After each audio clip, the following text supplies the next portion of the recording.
jungle.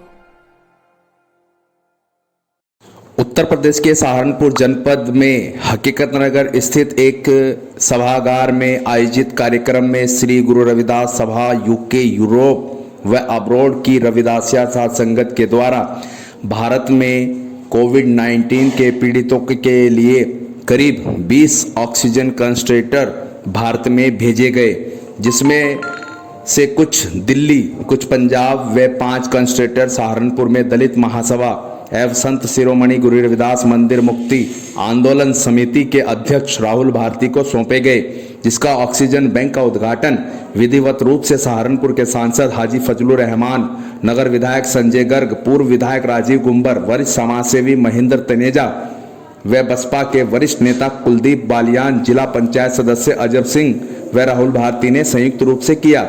इस दौरान सांसद हाजी फजलुर रहमान ने कहा कि दलित महासभा एवं संत शिरोमणि गुरु रविदास मंदिर मुक्ति आंदोलन समिति ने मरीजों को मुफ्त में ऑक्सीजन व कंसंट्रेटर की सुविधा उपलब्ध कराकर नेक कार्य किया है। कोरोना महामारी के दौरान जरूरतमंदों के लिए यह बेहद जरूरी था और ऐसी संस्थाएं आगे आएं जो मानव हित में अपना अमूल्य योगदान दे सके। उन्होंने महासभा के राष्ट्रीय अध्यक्ष राहुल भारती की मुक्त कंठ से प्रशंसा की और कहा कि आपदा की हर घड़ी में दलित महासभा हमेशा 2 कदम आगे रहती है। इस अवसर पर वाल्मीकि समाज के जिला अध्यक्ष ब्रज मोहन सूद, जिला पंचायत सदस्य व बसपा के जिला संगठन मंत्री अजब सिंह, वरिष्ठ बसपा नेता कुलदीप बालियान ने भी अपने विचार रखे और समाज सेवी राहुल भारती के द्वारा किए जा रहे कार्य की सराहना की। कार्यक्रम का संचालन वरिष्ठ पत्रकार व समाज सेवी रोहित गौतम ने किया। इस अवसर पर SRE न्यूज के चीफ एडिटर मनीष कुमार, साईं सेवा समिति के अध्यक्ष सौरभ बब्बर, RPI अंबेडकर के महासचिव करम सिंह, कुंवर अंबार, अनुज कटारिया, प्रेम कटारिया, मयंक काम्बोज, वैभव अग्रवाल आदि लोग मौजूद रहे। सहारनपुर से ब्रजमोहन सूद जी हैं जो वाल्मीकि समाज के अध्यक्ष हैं। हमारे बीच में हमारे जिले ही नहीं पूरे भारत के अंदर एक ऐसा डंका बजाए हुए कानूनी लड़ाई में, जिस प्रकार से बाबा साहब ने कानूनी लड़ाई लड़ करके पूरे भारत के लोगों को न्याय दिलाया, समानता का अधिकार बाबा साहब ने दिया। क्योंकि उस विषय में हमारे मास्टर जी राजकुमार जी हमारे बीच में पूर्व प्रदेश अध्यक्ष उत्तराखंड बहुजन समाज पार्टी अधिकारी भाई कुलदीप बालियान जी भी हैं, उन कार्यक्रम में आए। और हमारे बीच में सहारनपुर के सांसद श्री फजलुर रहमान जी, उनके साथ उपस्थित पूर्व विधायक श्री राजीव गुंबर जी, हमारे सहारनपुर नगर के विधायक श्री संजय गर्ग जी, आदरणीय कुलदीप बालियान जी, राजकुमार जी, जिला वाल्मीकि सभा के अध्यक्ष ब्रजमोहन सूद जी, यहाँ हमारे अजब सिंह जी जिला पंचायत सदस्य, सुभाष जी, अम्मार भाई और यहाँ तमाम उपस्थित मेरे साथियों, सम्मानित साथियों, आज ये जो ऑक्सीजन कंसंट्रेटर का यहाँ पर ये हमने बैंक बनाया है, इसके अंदर हमारी एब्रोड और जो UAE की संस्था है, संत शिरोमणि गुरु रविदास जी के नाम पे जो काम करते हैं लोग, उन लोगों ने भारत के अंदर 40 कंसंट्रेटर ऑक्सीजन के लिए इस आपदा को देखते हुए भेजे हैं, जिनमें से 5 हमें मिले हैं, 15 हमारे पंजाब के अस्पताल में गए हैं और 20 का ऑक्सीजन का जो बैंक बनाया गया है वो दिल्ली में बनाया गया है।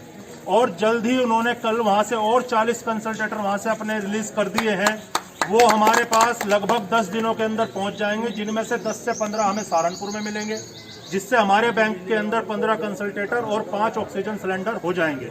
तो हम अपने सहारनपुर जनपद की तरफ से, अपने तमाम राजनेताओं की तरफ से उन लोगों का हार्दिक अभिनंदन करते हैं, दिल की गहराइयों से स्वागत करते हैं कि उन्होंने हमारे देश से बाहर रह के, विदेश में बैठ के हमारे लोगों के दुखों को समझने की कोशिश की। हमारे साथ उन्होंने इस दुख में शरीक होकर हमारे लोगों को इस व्यवस्था को देने की कोशिश की। और यहाँ जितने लोग हमारे बीच में इस काम में सहयोग करने आए हैं, मैं आप सबका धन्यवाद करता हूँ। अपनी संस्थान की तरफ से, मनीष की तरफ से, हमारे संजीव भाई हैं ब्लड बैंक के, जो SRD ब्लड, यहाँ पे एक सहारनपुर में एक ब्लड बैंक चलता है, जो लगातार अब तक लगभग 5000 लोगों को निःशुल्क ब्लड उपलब्ध करा चुका है।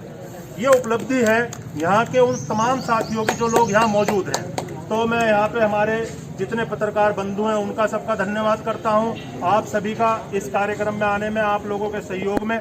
और मैं आप लोगों को एक बात बता दूँ, ये पूर्णतः निःशुल्क है, इसके अंदर कोई भी शुल्क किसी से भी नहीं लिया जाएगा। बस जिसे भी ये चाहिए, जिस भी व्यक्ति को ये चाहिए, वो अपना एक आधार कार्ड लेके आएगा और अपने मोहल्ले का जिस भी इलाके से वो आएगा, वहाँ के एक मुअज्जिज आदमी का अपना एक परिचय लेके आएगा, उसे हम ये निःशुल्क उपलब्ध कराने का काम करेंगे। और निश्चित रूप से ये एक नेक कार्य है, इसे और बढ़ाने का काम करेंगे हर तरीके से। अभी हमें साईं सेवा सोसाइटी जो है सहारनपुर में, उसके वो है क्या नाम, सौरभ बब्बर, वो अभी हमें सैनिटाइजर और ये जो मास्क 1000 मास्क दे के गए हैं सहयोग रूप, ये भी हम निःशुल्क लोगों को इन कंसल्टेटर के साथ बांटने का काम करेंगे। इसी के साथ आप सभी का बहुत बहुत धन्यवाद। आप सभी का यहाँ जनपद में एक ऑक्सीजन बैंक की शुरुआत हुई है जो बहुत महत्वपूर्ण है। अप्रैल के महीने में हमने देखा जैसे ही कोरोना की द्वितीय लहर आई, उस समय आदमी इस तरह से मरने शुरू हुए जैसे पतझड़ में पत्ते जो है वृक्षों से गिरते हैं। इतना सारी व्यवस्थाएं फेल हो चुकी थी, इतनी व्यवस्थाएं खराब हो गई थी कि प्रकृति ने अपना इतना रौद्र रूप जो है दिखाया कि आदमियों को जो ऑक्सीजन है, हमारा देश दुनिया में सबसे ज्यादा ऑक्सीजन निर्माता देश है, लेकिन 300-300 रुपए में गैस का सिलेंडर भरता है, 300-300 रुपए में लोगों को अपने प्राण न्यौछावर करने पड़े। ये हमारे लिए बहुत दुर्भाग्य की बात है। साहब और हमारे विधायक संजय गर्ग जी और हमारे बड़े भाई महेंद्र तनेजा जी और इस प्रोग्राम के संयोजक राहुल भारती जी, जो युवाओं के प्रेरणा और जो समाज के लिए काम कर रहे हैं, इन्हें देखकर हमें भी प्रेरणा मिलती है कि हमें किस तरह से समाज के लिए काम करना चाहिए।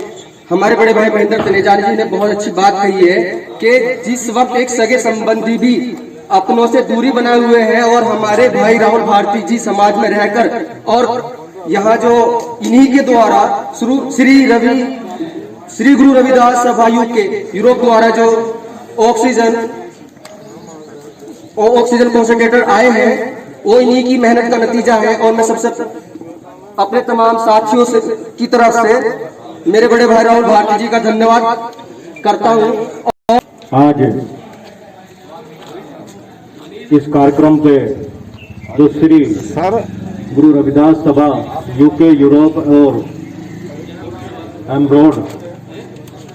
अब्रोड में जिन्होंने आज इस कार्यक्रम में हमारे बीच में पहुंचने का काम किया, मैं उनसे पहले बाबा साहब डॉक्टर भीमराव अंबेडकर जी को श्रद्धा सुमन अर्पित करता हूं और संत शिरोमणि गुरु रविदास जी के चरणों में नमन करता हूं। आज हमारे बीच में इस कार्यक्रम में पहुंचे सहारनपुर लोकसभा के लोकप्रिय सांसद हाजी फजलुर रहमान साहब और हमारे बीच में आज पहुंचे नगर विधायक आदरणीय श्री संजय गर्ग जी, सम्मानित हमारे बड़े वरिष्ठ समाजसेवी श्री महेंद्र तनेजा जी, जिला पंचायत सदस्य और बहुजन समाज पार्टी के संगठन मंत्री भाई अजय सिंह जी, और जिन्होंने इस कार्यक्रम का आज आयोजन किया है, मैं उन्हें बहुत बहुत धन्यवाद और बधाई देना चाहता हूं। वो हमेशा हर उस समाज के कार्यक्रम में बढ़ चढ़कर हिस्सा लेने का काम करते हैं। भाई राहुल भारती जी, हमारे सूद साहब अध्यक्ष जी और सम्मानित हमारे रोहित भाई, संजीव भाई, विश्वास पाटिल भाई और हमारे रेहान भाई, जितने आज मेरे जितने लोग यहाँ आज नौजवान साथी भी खड़े हैं, भाई भानु भाई हैं, वैश्वर भाई हमारे साथ चलकर आए हैं। आज इस कार्यक्रम में जितने लोग पहुंचे, मैं सबका धन्यवाद करता हूं और भाई राहुल भारती जी को इस बात की बधाई देना चाहता हूं कि जो सरकार काम नहीं कर पाई, आज वो आपने करके दिखाने का काम किया, क्योंकि सरकार के पास तो हर हथकंडा है, हर चीज का जवाब है, लेकिन वो नहीं कर पा सकती है। आज आपने वो काम करके दिखाया है और जो आपने बाहर से इन मशीनों को ला करके यहाँ सहारनपुर की जनता को, लोगों को आपने अपनी तरफ से आश्वस्त करने का काम किया है। मैं आपको पुनः बार बार धन्यवाद करना चाहता हूं। और आपने जिस तरह से, लोग तो पैसे लेकर भी किसी की जान नहीं बचा पा रहे, लेकिन आपने निःशुल्क ये ऑक्सीजन का प्लांट लगाने का जो काम किया और ऑक्सीजन को देने का जो काम किया है निःशुल्क, मैं आपको धन्यवाद देना चाहता हूं और आपकी पूरी टीम का धन्यवाद देना चाहता हूं। तो इसी प्रकार आप लोग अपनी ताकत को यहाँ इसी तरह निःशुल्क, और यहाँ कोरोना महामारी में जिस तरह से हर आदमी ने मदद तो करनी चाहिए, लेकिन वो कर नहीं पाया। कुछ तो सरकार की गाइडलाइंस ऐसी थी कि अगर बाहर निकाल लोगे तो सरकार भी मुकदमा ठोकने के लिए आपके लोगों के आप तैयार थी, लेकिन वो मुकदमा आप लोगों ने फिर से ये बताने का काम किया कि यहाँ जिस तरह से इस कोरोना महामारी में आप लोगों ने गरीब जनता का, मजलूमों का ऑक्सीजन नहीं देने का काम किया। यहाँ एक मेडिकल कॉलेज हमारी सरकार में बना था, लेकिन उस सरकार में बनने के बाद आज वहाँ डॉक्टर भी उनका सही से इलाज मरीज का करने नहीं पा रहे हैं। और जितने लोग वहाँ उस मेडिकल कॉलेज में जाने का काम हुआ, जितने मरीज जाने का काम हुआ, मैं समझता हूँ सारे मरीज वहां से कवर होने का काम हुआ। ये साथी बड़ी विडंबना का काम है। भीमराव अम्बेडकर जी के श्रद्धा सुमन अर्पित करते हुए, संत शिरोमणि गुरु रविदास जी के चरणों में नमन करते हुए, हमारे बीच में लोकप्रिय सांसद आदरणीय विधायक जी और हमारे बड़े समाज सेवी मेहनत तनेजा जी, छोटे भाई प्रदेश अध्यक्ष कुलदीप भाईजान जी, राजकुमार जी और इस टीम के पूरी प्रेरणा देने वाले बड़े भाई राहुल भारती जी, जो निरंतर सेवा दे रहे हैं समाज के लिए। मैं इनकी टीम को और एसपीडी ग्रुप को अपनी ओर से और अपने साथियों की ओर से बहुत बहुत धन्यवाद देना चाहता हूं कि ऐसी कोरोना की महामारी में भी ये सेवा भाव कर रहे हैं। मैं सभी के स्वस्थ रहने की कामना करता हूं। जय भीम, जय भारत। आदरणीय प्रिय भाई वर्तमान सांसद हाजी फजलुर रहमान साहब, वर्तमान विधायक प्रिय भाई संजय गर्ग जी और सभी साथी सहयोगीगण, राहुल भारती, गौतम जी, इन दोनों को कोटि कोटि बधाई। ऐसे समय में जब पिता को पुत्र हाथ लगाने को तैयार ना हो, ऐसे समय में समाज हित की सोचना और समाज के लिए कुछ करके दिखाना, ये बहुत बड़ी बात होती है। सोचते तो घर पे अपने पलंग पे बहुत बड़ी बड़ी बातें बहुत सारे, बधाई देता हूं और अच्छा कार्य, ये उत्साही है, हमेशा उत्साह के साथ अच्छे अच्छे कार्य करता है ये प्रिय छोटा भाई बालक। बधाई है इन दोनों को। और जैसे संजय भाई कह रहे थे कि सत्ता का काम अपनी दलगत नीति से ऊपर उठकर आम जन के लिए हो जाता है, लेकिन किसको क्या फायदा पहुंचाना है, किसके लिए क्या करना है, अगर वो चश्मा पहन के व्यक्ति कार्य कर रहा है तो अच्छा कार्य नहीं। और जिस नाम पे कार्य चल रहा हो उसके लिए तो हिंदू मुस्लिम सिख ईसाई सब एक। जिस नाम को लेके पार्टी चल रही हो उस नाम के लिए तो पूरा विश्व एक है, वहां कोई जातिवाद और कोई किस्सा है ही नहीं। लेकिन नहीं, आईना बदलना पड़ेगा और आईना तभी बदला जाएगा जब आप और हम लोग इस वस्तु स्थिति से अवगत हो जाएं और इसके बारे में ठोस सोचना शुरू कर दें। होता क्या है,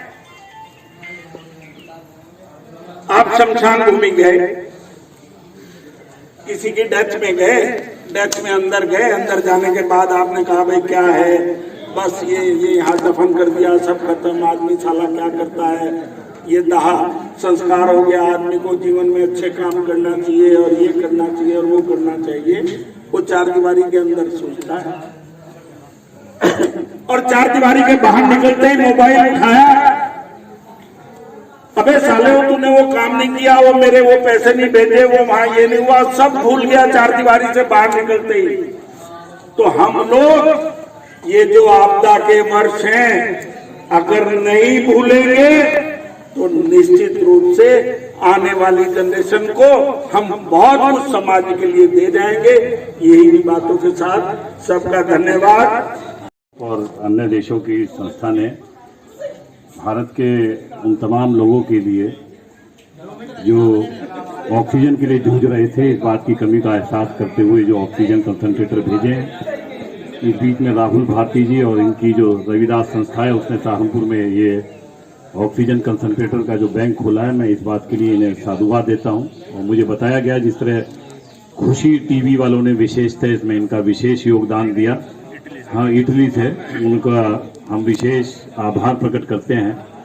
ये विडंबना है, हिंदुस्तान जो विकासशील मुल्क होते हुए विकसित मुल्क के पायदान पर अपने पैर रखने जा रहा था, आज ऐसी स्थिति है कि छोटे छोटे मुल्कों से उसे इमदाद लेने के लिए हाथ बढ़ाना पड़ रहा है। परंतु ये भारतीय संस्कृति और रविदास जी के संस्कार हैं जो विदेशों में बैठे हुए हजारों किलोमीटर दूर लोगों के अंदर भी वो संवेदनाएं इस बात के साथ हुई और उन्होंने उन तमाम लोगों के लिए जो इस तरह की जरूरतों से जूझ रहे हैं उनके लिए ऑक्सीजन कंसंट्रेटर को यहाँ भेजने का काम किया, जिसमें से 5 कंसंट्रेटर आए हैं और ज़्यादा यहाँ पर वो भेजेंगे जो और ज़्यादा बढ़ चढ़ कर लोग बाग हिस्सा लेंगे। अभी बहुत सी ये आपदा है, महामारी है, इसमें कोई दो राय नहीं, परंतु जिस तरह से जिस समय से ये आपदा चली और जब यहाँ पर आई, पहला मरीज 30 जनवरी को डिटेक्ट आउट हुआ हिंदुस्तान में, अगर तभी सचेत होकर उस तरह के प्रिकॉशन ले लिए जाते तो ये आपदा कोई मलिन बस्ती से या गरीब के घर से नहीं आई है। यह आपदा विदेश से आई और विदेश से आने जाने का रास्ता या तो एयरपोर्ट है या बंदरगाह है। अगर वहाँ पर प्रॉपर ट्रेसिंग की व्यवस्था, ट्रैकिंग की व्यवस्था और क्वारंटाइन की व्यवस्था का निर्देश दे दिया जाता तो मैं समझता हूँ कि बहुत कुछ हद तक जिस तरह से और कुछ मुल्कों ने इस पे कंट्रोल किया है, हम भी कंट्रोल करने का काम कर सकते थे। परंतु प्राथमिकताएं क्या हैं, ये सवालिया निशान एक बहुत बड़ा खड़ा होता है। पहले सवालिया निशान रहा कि फरवरी के दूसरे हफ्ते पिछले साल ट्रंप साहब को आना था, उन्हें मोटेरा के स्टेडियम में एक भारी कार्यक्रम कर कर अपना कद बढ़ाने का काम करना था। फिर उसके बाद आपकी प्रायोरिटी दिल्ली का चुनाव थी, दिल्ली का चुनाव निमट गया तो आपकी प्रायोरिटी मार्च में कांग्रेस की सरकार मध्य प्रदेश में घेर कर अपनी सरकार थी और तब जाकर आपने 22 मार्च को पहला जनता कर्फ्यू लगाया, जो कि बहुत पहले WHO की गाइडलाइन के हिसाब से लग जाना चाहिए था, परंतु नहीं लगाया। उसके पीछे का क्या मंतव्य था, क्यों नहीं लगाया गया, कौन जागरूक करने का काम करेगा यहाँ इन दूर दराज के इलाकों में रहने वाले लोगों को। आप सहारनपुर में, पंजाबी बाग में या यहाँ जितने भी साथी हमारे रह रहे हैं, उन्हें तो इस बात का आइडिया WHO क्या गाइडेंस दे रहा है तो जो सरकार में बैठे लोग हैं उन्हें ही पता है, उन्हें ही इस बात की हिदायत के साथ लोगों को जागरूक करने की जरूरत थी, परंतु वो तमाम चीजें नहीं हुई। उसके बाद एक लंबा लॉकडाउन चला, तमाम बुजुर्गों ने और हम सब ने पहली बार जिंदगी में लॉकडाउन देखा। लॉकडाउन के असरात भुगतने का काम हुआ जब कितने करोड़, सैकड़ों करोड़ लोग बेरोजगार हो गए, लोग तमाम तबाही के कगार पर पहुंच गए और उस समय समझ में आता था कि एकदम इस तरह की आपदा आई और हमारा हेल्थ इंफ्रास्ट्रक्चर उतना मजबूत नहीं था, तो उस वजह से बहुत सारे लोगों को जान देने के लिए मजबूर होना पड़ा। परंतु इंटरनेशनली ये बात स्पष्ट थी कि दूसरी लहर भी आएगी और दूसरी लहर को के आने से पहले अगर हम सचेत होकर अपना इंफ्रास्ट्रक्चर मजबूत करने का काम करते और उसकी जरूरतों को पूरा करने का काम करते तो जो आज हालात हुए हैं, न्यूयॉर्क टाइम्स लिखता है कि लगभग 45 लोग कोरोना की वजह से मरे हैं, जबकि हमारे सरकारी आंकड़े कुछ और हैं। और उन तमाम चीजों के अलावा फिर आपकी प्राथमिकताएं वैक्सीनेशन डिप्लोमेसी की हो गई। आपने 6 लाख कितने हजार वैक्सीन बाहर भेज दी, स्थानीय लोगों के लिए वैक्सीन नहीं है, और 6 लाख 6.5 लाख वैक्सीन आपने बाहर भेजने का काम कर दिया, 6.5 करोड़ वैक्सीन। तो ये एक सवालिया निशान अपने आप में खड़ा करने का काम करता है। और फिर आपकी प्राथमिकता वैक्सीनेशन डिप्लोमेसी से अपनी पीठ थपथपाकर छोटे मुल्कों और बड़े मुल्कों पर अपना रुतबा जमाने की रही कि किस तरह से हम अंतर्राष्ट्रीय स्तर पर हमने तो जीत हासिल कर ली कोरोना के ऊपर। और आज क्या स्थिति पैदा हुई, फिर दोबारा आपकी प्राथमिकता वो नहीं थी। नहीं तो ये ऑक्सीजन, सहारनपुर के मेडिकल कॉलेज का ऑक्सीजन प्लांट खराब पड़ा है, कौन लोग जिम्मेदार है ऑक्सीजन प्लांट खराब? क्या 1 साल में ठीक नहीं हो सकता था? अभी आके मिलिट्री उसे सही करने का काम करेगी? ये जरूरत तो आपको पहले भी पता थी। कितने पीएम केयर फंड के साथ वेंटिलेटर दिए गए, वो चालू है या नहीं है, उनके टेक्नीशियन हैं या नहीं है, इस बात के लिए कोई विश्लेषण करने का काम नहीं करेगा। और जब ऑक्सीजन नहीं मिली तो आपने तमाम इंडस्ट्रियल ऑक्सीजन को भी और सिलेंडरों को एक्वायर करके वो लोग जो घर में होम आइसोलेट होकर ऑक्सीजन की जरूरत के बिना तड़प रहे थे, अस्थमा के, ब्रोंकाइटिस के पेशेंट, वो सड़कों पर आ गए और उन्हें ऑक्सीजन मिलने का काम नहीं हुआ। एक अजीब तरह की इमरजेंसी आपने यहाँ पर लागू करने का काम कर दिया, चूंकि आपकी प्राथमिकता फिर दोबारा सत्ता हथियाना थी। एक तरफ आप टीवी के माध्यम से पूरे देश को कुछ और कहेंगे और उसी शाम उसी टीवी पर आप लाखों की भीड़ के अंदर बिना मास्क और सोशल डिस्टेंसिंग के बंगाल के चुनाव में दिखाई देने का काम करेंगे। आज तक कोई प्रधानमंत्री 1 या 2 बार किसी प्रदेश में चुनाव में प्रचार के लिए गया है, पर 17 बार इस तरह की मीटिंगें कर निश्चित रूप से आपने लोगों को गुमराह किया और लोग उस तरह से गुमराह होकर लापरवाह हुए। और उसके बाद इंफ्रास्ट्रक्चर को आपने तैयार नहीं किया, कहीं वेंटिलेटर टेक्नीशियंस नहीं हुए। 2 वेंटिलेटर सहारनपुर में डिब्बा बंद पड़े रहे पहली लहर के बाद, उसके बाद कंपाउंडर्स को टेक्नीशियन देने, उसके बाद कोई टेक्नीशियन नहीं आपके पास इस तरह का वो रहा कि जिसकी सुविधा गरीब आदमी तक पहुंचने का काम हो सके। और उसके बाद फिर दोबारा मौत के आंकड़ों के साथ आपने खेल शुरू कर दिया। हमने अभी परसों ही मुख्यमंत्री जी को कहा, मैं जब यहाँ आ रहा था, राकेश वर्मा एक हमारे साथी हैं, उनका फोन आया, उनके सीधे कजिन की डेथ हुई, सरकारी गाड़ी में सीधे कोरोना प्रोटोकॉल में संस्कार शमशान में हुआ। शमशान में मरने वाले व्यक्ति का चेहरा भी नहीं देखने के लिए दिया गया और सरकारी अस्पताल की डिस्चार्ज स्लिप में वो कोरोना लिखने को तैयार नहीं है, उसके लिए बीमारी लिखने का काम होगा। ये तमाम जो योजनाएं हैं, क्या फर्जी योजनाएं हैं जो प्रधानमंत्री के द्वारा और मुख्यमंत्री के द्वारा घोषित हो रही? इसके लिए क्या सरकारी आंकड़ों को छिपाने की कोशिश करने का काम हो रहा है? एक वो आदमी जिसकी डेड बॉडी, उसके स्वजन की डेड बॉडी, उसका चेहरा भी नहीं देख पाता और उसे पीपी किट में बंद कर आप सीधे शमशान में भेजकर या कब्रिस्तान में भेजकर उसका अंतिम संस्कार करने का काम कर रहे हैं। और उसके बाद उसे अगर सर्टिफिकेट में उसके कोरोना नहीं लिखने की बात है तो उसके पीछे की साजिश क्या है? मैं इस बात के लिए निश्चित रूप से रविदास संस्था के और आप तमाम लोगों के माध्यम से पूरे नगर के लोगों को आह्वान करना चाहता हूं, जिन जिन लोगों के परिजनों ने कोरोना प्रोटोकॉल के तहत जिनके अंतिम संस्कार हुए हैं, उनके अगर सर्टिफिकेट में कोरोना नहीं लिखा है वो प्रोटेस्ट करें, इस बात के लिए मजबूर करें और हमारे से संपर्क करें। उन सबके ऊपर मृत्यु प्रमाण पत्रों पर निश्चित रूप से कोरोना अंकित किया जाना चाहिए। ये स्वाभाविक, जिससे कि भविष्य में भी अगर कोई संवेदनशील सरकार आए और वो उन्हें कोई मदद पहुंचाना चाहे, तो जब तक कोविड नहीं लिखा होगा तो किस तरह से आप पहुंचाने का काम करेंगे?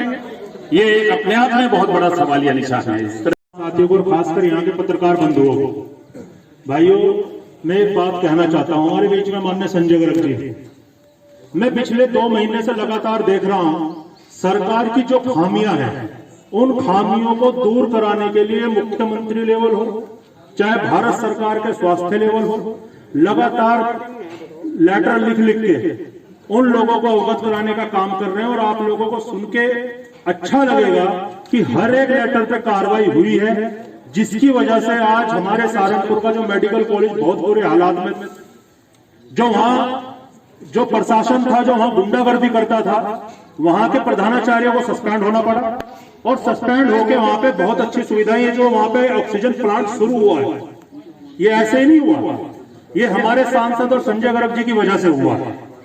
इन्होंने लगातार उसके लिए लेटर लिखा है। और बड़ा दुख का विषय है कि इतनी बड़ी आपदा होने के बाद भी हमें, जब हमारे लाखों लोग मर गए, जब हमारे लोग हमारे बीच से चले गए, उसके बाद आप लोगों के अवगत कराने के बाद लोगों ने उसमें ऑक्सीजन प्लांट को शुरू किया। अगर वो प्लांट लगातार शुरू होता तो आप कल्पना कीजिए कितने हजार लोग हमारे बच गए होते, कितने लोगों को ऑक्सीजन मिल जाती। इन लोगों ने हमारे ऑक्सीजन सिलेंडर छीन के, एमपी साहब, जो हमने यहाँ पे पहले ऑक्सीजन सिलेंडर का एक बैंक बनाने की कोशिश की थी, हमने 10 सिलेंडर पता नहीं कैसे कैसे करके लोगों से इकट्ठा किए थे, राजकुमार जी और हम लोगों ने अपनी गाड़ी में पता नहीं कहां से लाए थे हम।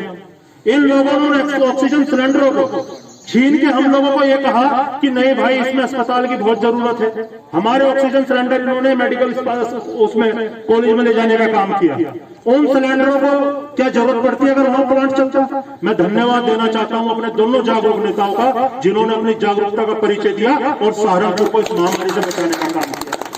हमारे बीच में माननीय महेंद्र तनेजा जी हैं, कोई दिन जाता होगा जिस शमशान घाट के आप प्रबंधक हैं, उस शमशान घाट में हम किसी का संस्कार न कराने जाते। दुख होता है। इन्होंने जो अभी बात कही बिल्कुल सही कही। कई लाश से हमने अपने हाथ से फूकने का काम इनके यहाँ पे शमशान घाट में किया है।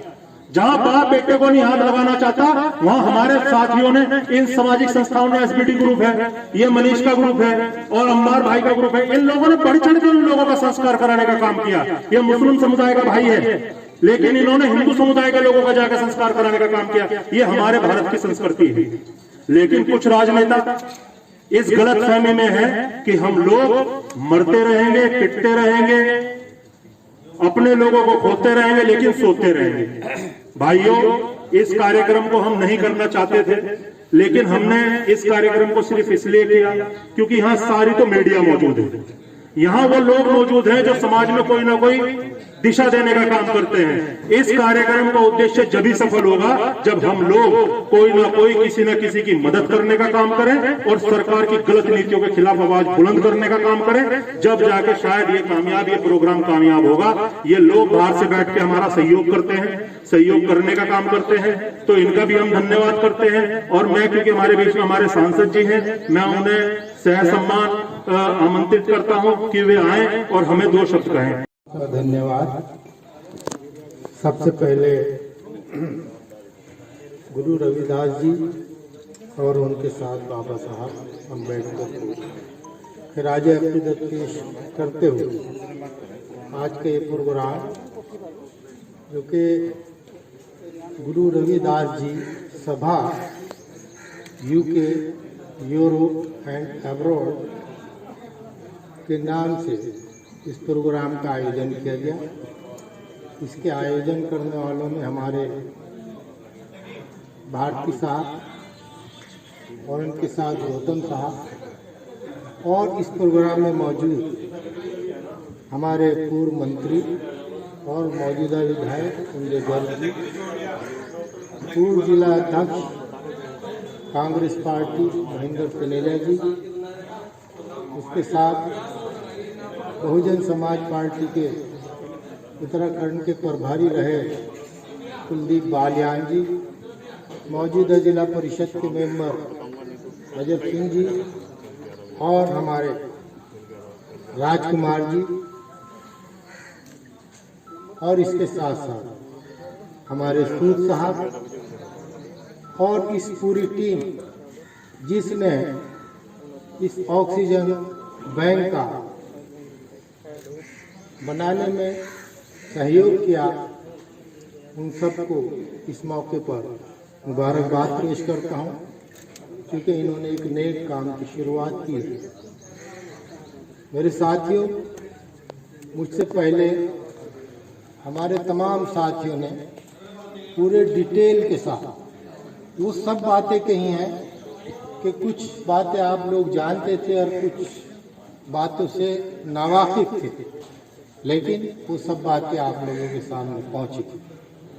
मैं गुरु रविदास सभा यूके को मुबारकबाद पेश करता हूं कि उन्होंने हिंदुस्तान के अंदर उनका जो एक जज्बा, उनके जो जज्बात यहाँ से मुंसलिक हैं, उनकी जड़ें यहाँ पर मौजूद हैं, उनको सामने रखते हुए महसूस किया कि आज हिंदुस्तान के हमारे हिंदुस्तान भाई परेशान हैं और इस वक्त हाहाकार मची हुई है हिंदुस्तान के अंदर। तो हमारा फर्ज बनता है कि इस मौके पर हम उनकी मदद करें। तो मैं उसके लिए मुबारकबाद पेश करता हूं और उम्मीद करता हूं कि और आगे, जैसे कि भारती जी ने बताया, इन 5 कंसंट्रेटर के बाद और भी आने वाले हैं। तो इसका मतलब ये है कि वो हम इमदाद हमारी जारी है और उसमें बढ़ोतरी होती रहेगी, ताकि हमारे सहारनपुर के लोग उससे फ़ायदा उठा सकें। दोस्तों, पूरी दुनिया में कोविड-19 के नाम से या कोरोना के नाम से महामारी आई, लेकिन हमारे यहाँ आज तकरीबन 1.25 साल हो गए इस बीमारी को आए हुए। बाहर के ममालिक ने इससे जिस वक्त आई उससे सबक सीखा उन्होंने प्रोपेगेंडा नहीं किया कि हमने कंट्रोल कैसे किया, लेकिन हमारी मौजूदा सरकार ने प्रोपेगेंडा ज़्यादा किया, काम कम किया। और उसी की वजह है यह है कि आज दूसरी लहर हिंदुस्तान के खतरनाक शक्ल लेकर हम लोगों के बीच में है। जैसा कि हमारे संजय भाई ने कहा कि इस वक्त जो ये बता रहे हैं कि 3 लाख लोग हमारे जान गंवा चुके, सही मायनों में कम से कम 20% आंकड़े छुपाए गए हैं। तो इसलिए मेरा अपना मानना है ये 25-30 लाख से ज्यादा की फिगर है, क्योंकि आप अंदाजा कर सकते हैं कि हिंदुस्तान के अंदर कितने गांव देहात बसे हुए हैं। आप अपने आसपास के इलाकों में जाइए और सर्वे कीजिए तो आपको पता चलेगा कि एक गांव से कम 25 आदमी इस दुनिया को छोड़कर जा चुके। लेकिन वही बात जो इन्होंने हमारे संजय भाई ने बताई कि अगर हॉस्पिटल के अंदर कोई जान दे रहा है तो उसको कोविड डिक्लेयर नहीं किया जाता। तो ये कैसी सरकार है? ये मदद करने के बजाय ढिंढोरा पीटने का काम करती है।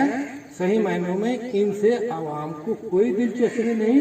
जैसा कि मेरे साथियों ने कहा कि आवाम की भलाई के लिए नहीं सोचते, ये तो इख्तिदार के लिए सोचते हैं कि किस तरह से इख्तिदार हासिल किया जा सके। और उसकी मिसाल बंगाल में रही और आसाम में रही, जहां पर हमारे प्रधानमंत्री इस बीमारी को फोकस करने की बजाय वो सब कानून तोड़ने का काम करते रहे, जिसके जरिए इस बीमारी को फैलने का मौका मिलता रहा। लेकिन कभी इस तरफ तवज्जो नहीं दी। लगातार 1 महीने तक मीटिंगें करते हैं, पब्लिक मीटिंग बंगाल और आसाम में जाकर, उससे अगले दिन आइसोलेट हो जाते हैं, गायब हो जाते हैं, पता नहीं करते कि हिंदुस्तान के अंदर क्या हो रहा है। ये उनकी इच्छा शक्ति या उनके कार्य करने का अंदाज आपके सामने है। अब ये मौका नहीं है कि हम बहुत सी बातें उनके जो सरकार की नाकामी है उसको गिनाने का काम करें। सब लोग जानते हैं। आज बड़े अफसोस की बात है, आज भी हमारे उत्तर प्रदेश अंडर प्रेशर है इस बीमारी में। आज दूसरों के मुकाबले यहाँ अभी भी क्योंकि बड़ा प्रदेश है तो इसलिए यहाँ भी कोरोना की बीमारी बड़े पैमाने पर आज भी मौजूद है। हो सकता है शहर के अंदर कुछ कंट्रोल हो गया हो, लेकिन अगर आप देहात के अंदर जाए तो आपको अंदाजा होगा कि आज भी लोगों को कोरोना की शक्ल में घरों में मौजूद है। उनका इलाज करने वाला कोई नहीं है। वहाँ के छोटे छोटे डॉक्टर के नाम पर जो कंपाउंडर टाइप के लोग हैं, छोटी छोटी डिग्री लेकर बैठे हुए हैं, उनके जरिए इलाज है। और कुल मिलाकर यह है कि जो एक बार बीमार हो जाता है उसको रिकवर होने का मौका ही नहीं मिलता, क्योंकि वो वहाँ से जो 50 किलोमीटर 60 किलोमीटर इंटीरियर में बैठे हुए हैं उनको कस्बे और सहारनपुर शहर में आने का मौका ही नहीं मिलता। एक तो पैसा नहीं है और लॉकडाउन है, और फिर अजीब सी बात है कि एक माहौल बना हुआ है डर का कि अगर हम लोग कहीं हॉस्पिटल में चले गए हम बच पाएंगे या नहीं बच पाएंगे। जब लाइलाज बीमारी हो जाती है तब जाकर वो लोग शहर की तरफ रुख करते हैं, लेकिन तब तक सब कुछ खत्म हो जाता है। तो मेरा सबसे बड़ी नाकामी अगर हमारी सरकार की है वो ये है कि इस बीमारी का डर आवाम के जहन से निकालने का काम नहीं किया, बल्कि डर और बैठाने का काम किया। जागरूक करना एक अलग चीज है और लोगों को डर बिठाना एक अलग चीज है। तो इन्होंने जागरूक करने का काम नहीं किया, डर बिठाने का काम। लोगों को इसके लिए नहीं अवेयर किया कि भाई आप इलाज कराएं, घर से बाहर आए, चूंकि इनके पास फैसिलिटीज नहीं थी। और बड़े अफसोस की बात है कि पिछली लहर के अंदर जितने कोविड सेंटर बनाए गए थे उनको भी खत्म कर दिया गया। अचानक लहर आई और फिर हालात बेकाबू।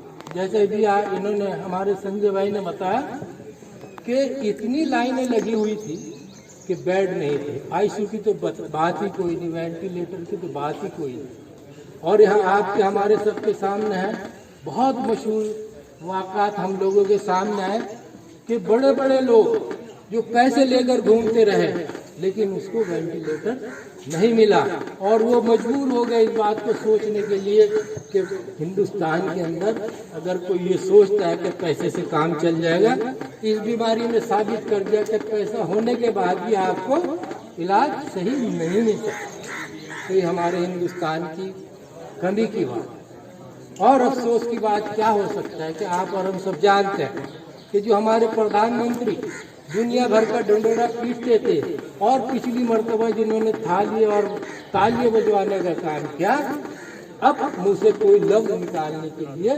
तैयार नहीं है।